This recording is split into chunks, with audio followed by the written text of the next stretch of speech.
ఇప్పుడు నీ దగ్గర సెల్ ఫోన్ ఉంది. సెల్ ఫోన్ ఉండడం వల్ల నీకు ఏమవుతుంది అంటే you are distracting your life.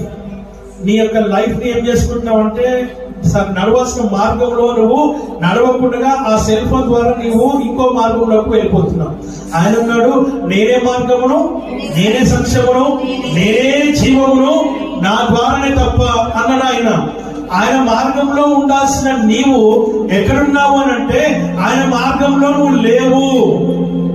నువ్వు పుట్టింది పెరిగింది క్రైస్తవ కుటుంబంలోనే, నువ్వు పుట్టింది పెరుగుతుంది క్రైస్తవ జీవితంలోనే.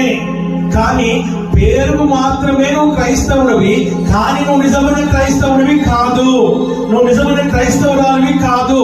వై? ఎందుకు అనంటే చిన్న మాట మనం చూస్తున్నాం. వచ్చిన క్రైస్తవ కుటుంబంలో పుట్టినంత మాత్రం మనం క్రైస్తవులు కాదు. ప్రేమ దేవుడి బిడ్డ, మరి ఎప్పుడు అవుతావు క్రైస్తవులు అంటే ఆయన నీ స్వంత రక్షకుడిగా నువ్వు అంగీకరించినప్పుడు. ఆయన అన్నాడు, యవనస్తుడా, ఓ యవనస్తురాలా, ఒక సహోదరి, ఓ సహోదరుడా, దేవుడితో మాట్లాడుతున్న విషయం తెలుసా? నీ చేతిలో ఉన్నటువంటి సెల్ ఫోన్ ని నువ్వు విడిచిపెట్టు.